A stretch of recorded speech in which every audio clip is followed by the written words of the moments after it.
Howdy! Welcome to the developer commentary for LOOPV2. My name is Jay, and I will be your guide. To begin, I guess I should go over what interconnectivity is, and it's just because it's something I bring up in most of my other map reviews, is because I believe it's a very important aspect of mapping, specifically for COD Zombies. It's a large part of what goes into flow, which is what people like Renzaru and Mr. Lexify and all those other people complain about in newer zombies. The new zombies maps don't have flow, and interconnectivity is a significant portion of that reason. To do that, though, I will show you, let me go here and here, a test level that I've created. The important thing to know about... That's awesome. Is that just going to be on my screen? That's cool. Maximize. Thanks. Very cool.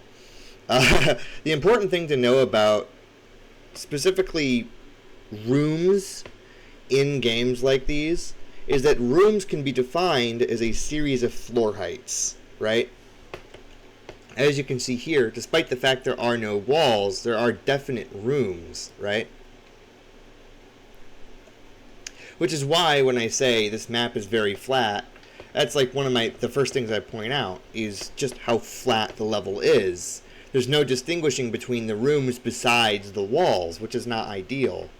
And in this arrangement, despite how simple it is, it has a lot of characters. There's a lot of variances in room height, and it's very obvious which is like a transitionary space versus which is like a room with multiple segments. Like this right here, this is a room of only one segment, right? It's just a big open room.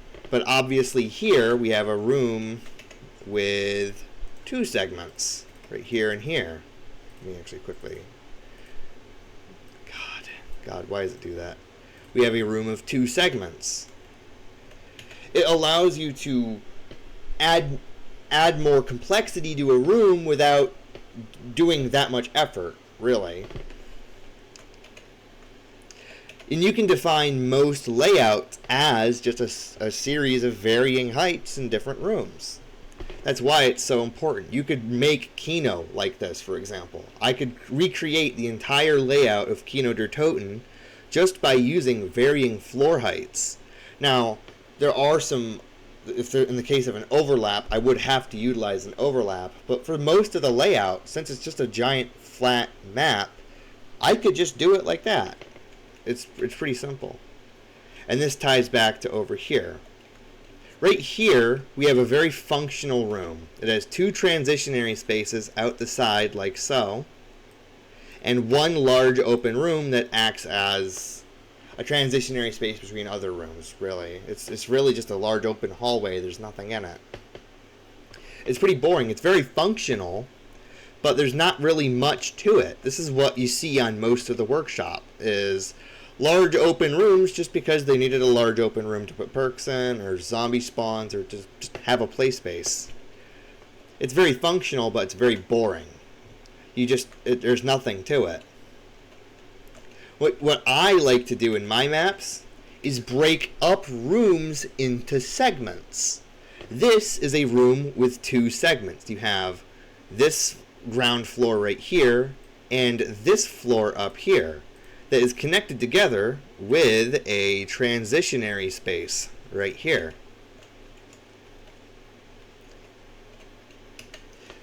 Another aspect of this room over here that I don't like is how symmetrical it is. It's very boring. There's nothing really going on, which is why I moved this door to the side.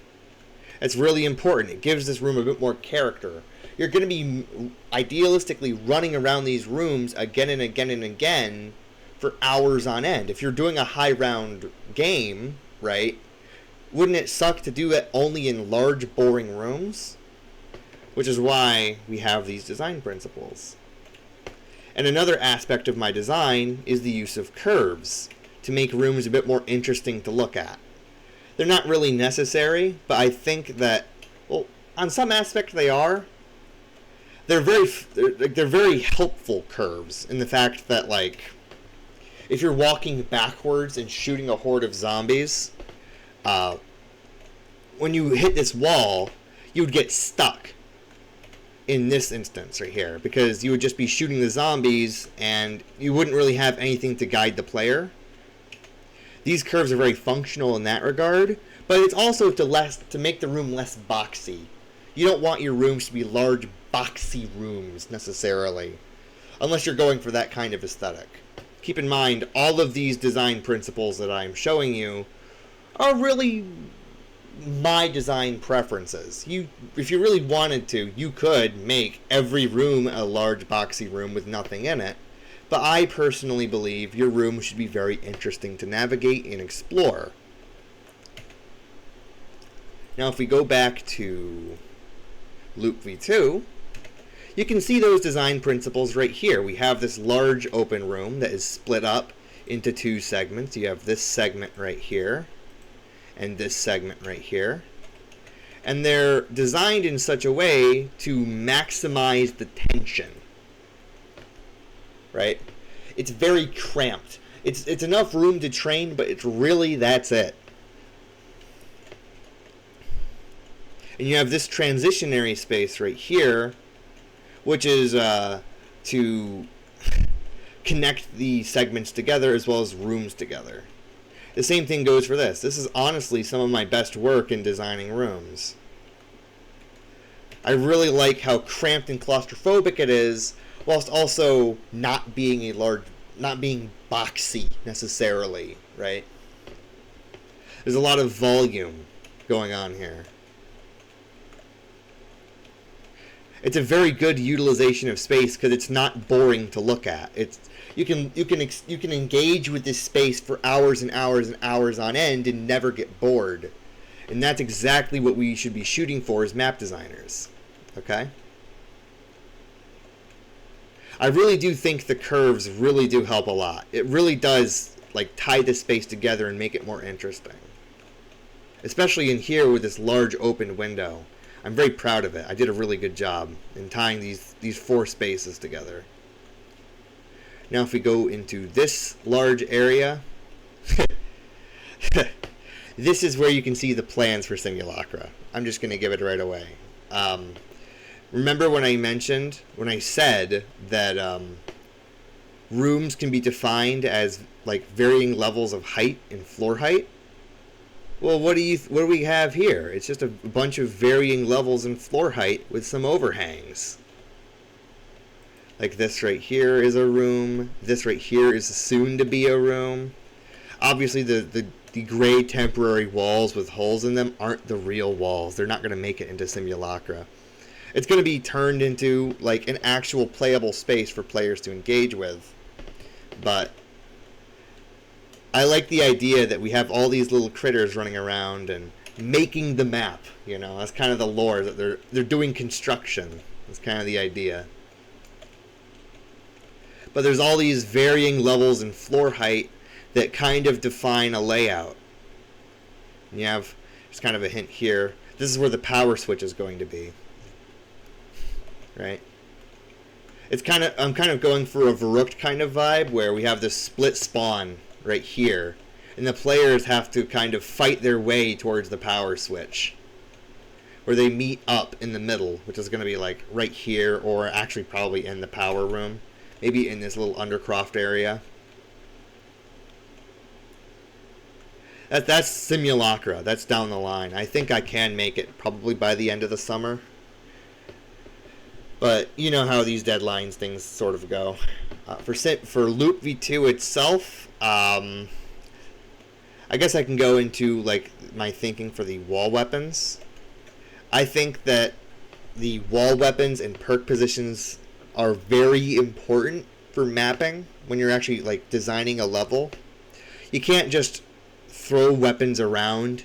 You can't just put perks wherever. You need to really consider and design around like the perks themselves, as well as like, I guess it really all goes down to like your vibe, what you want out of the map. Do you want it to be tense like 5, or do you want it to be easy like Kino? And I really wanted to shoot for a really difficult map.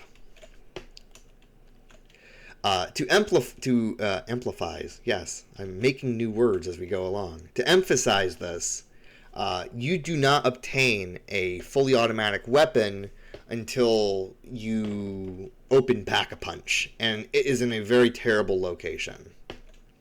I think automatic weapons in zombies are some of the most powerful weapons in the game because they are so good at getting you points. They're very weak, and they have a lot of ammo, and they can attack the zombies more often. They have more penetration power. You can shoot through a horde and get 1,000 points for nothing, basically. So to emphasize this, the only weapons you can get at the start are shotguns or semi-automatic rifles. And they're put in spots that are really not ideal. Like here, I mean, it's close to a zombie spawn, but it's not unreasonable to obtain it. But right here, it's right next to a zombie spawn, for example. The sawn-off shotgun. That's because the sawn-off is a better weapon than the M14 in this case. So they're balanced accordingly. And the same thing goes for Juggernog and Quick Revive. Quick Revive is not as important as Juggernog, so it's put in the training spot. But Juggernog is put in this little nook right here that's right next to a spawn. That's because Juggernog is infinitely more important than Quick Revive, so it needs to be more difficult to obtain. Right? And when it comes to the fun weapons, I just put them wherever. Like, out here, I have the flamethrower that's in the main training spot of the map. It's fun. It's a fun weapon. I think that's pretty cool. But as you can see right here, I have the 357 Magnum, and it's immediately under a spawn, and it's in this little nook right here that's really hard to get to, like when you're in the middle of a round. I like to imagine myself on round 50. Okay, if I'm on round 50, like, where do I get this weapon? How am I gonna tackle it? Another thing I considered is the strategy. I know you can't really develop a meta. Metas are discovered, not developed. But I like to consider those kinds of options. And for that, I added these traps. An important thing of note about traps that I've kind of discovered is that traps should be segregating 2 separate rooms. I learned that the hard way when I was making Parish. I have the one of the traps in the outdoor area next to the box, and it's really ineffectual. It's really not a good place for the trap to be. I was kind of being a meanie when I did that because, like, I wanted my map to be hard, and I didn't really think too hard about it. I thought, well, this is a really awkward place to put the trap, and I'll just put it there. And it's really ineffectual. It actually makes the map easier because it doesn't segregate the open training spot. If I could have gone back and changed it, I would have had it so that the trap segregated it would have been in the double doors. If you've played Parish, you know what I'm talking about. But yeah, that you should have traps segregate your 2 training spots here. It should be a separation point.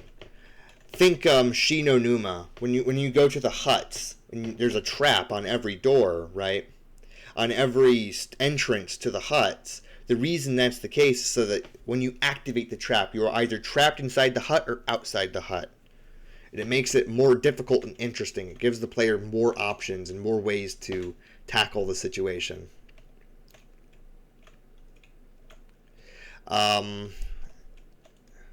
As for like the more technical aspects of LOOPV2, this barricade right here is just a funk wall that has a name, and it is killed, I'm pretty sure. No, wait, what? Yeah, it's a funk wall. Am I crazy? Oh, wait, hang on. There we go. Its kill target is this wall right here, this funk door, and this game counter activates the funk door, which opens and kills the debris. There you go. It's very simple. You have these targets around the map. They're just buttons. There's nothing to it. They just have a little health value. They sink into the floor and then they're gone. I put them in spots where the players would be likely to shoot. Like I put it in this barricade because the zombies come from this barricade and the players are invariably going to shoot the target. Right? Kind of tells them what to do. I think that's really important. For the round doors, it's just activated by this trigger at round end. Right now, I have two copies of the map. I have this copy and the copy on my little rig. They're the same. I use my little rig to actually compile the map with WAD include. I've been having a hell of a time getting it to work on this rig. It's just what it is. It activates on round 7 so that it opens on round 8. It's really simple stuff. It's not too complicated.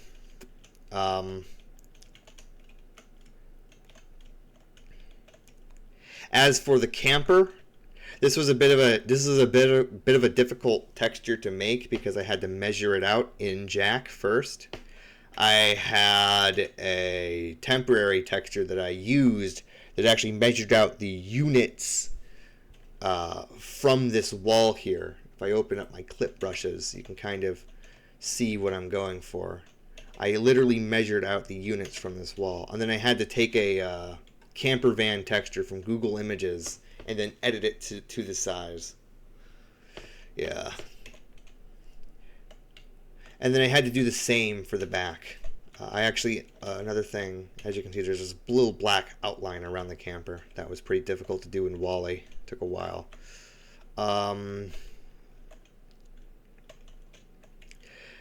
As for the trees, that was a massive pain in the ass because Wally can't handle transparency. And the way you do transparency in Wally is stupid. You set the 255th color index to pure blue, and you then just color everything that's supposed to be transparent blue. I had to take a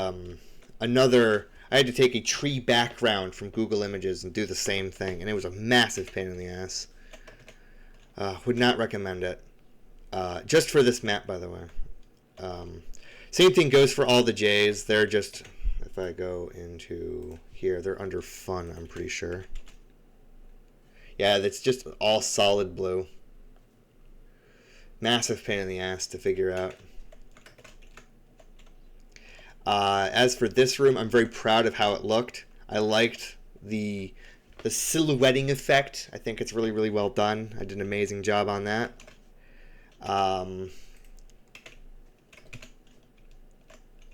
As for what I would necessarily change, I don't know. I probably would have changed out this flamethrower for something better. It's fun, but it's really not practical. And I don't know. I'm kind of split on this spawn being immediately above here. And I'm also kind of split on the round door. It's a fun concept, but in practice, you're just kind of trapped in the spawn room till round 8. And, well, if your teammate dies over here, there's not really much you can do to revive them. I guess there's not really much else to say. I did include the Jack files if you want to mess around with this, if you want to speculate on Simulacra 2 and how that's going to look. I'm all for taking my stuff and fiddling with it. Feel free to like, comment, and subscribe, and have a nice day.